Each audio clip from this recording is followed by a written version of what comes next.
Meaning of impartiality. Impartiality. Impartiality.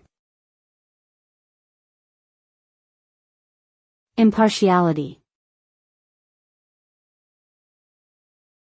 Impartiality. Impartiality means being unbiased or not taking sides. It refers to the quality of being fair and objective in making judgments or decisions.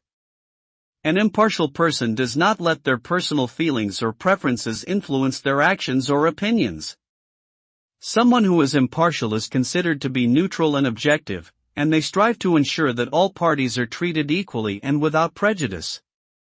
Overall, impartiality is an important characteristic in various fields, including law, journalism, and diplomacy, and it plays a crucial role in promoting fairness, justice, and transparency in society.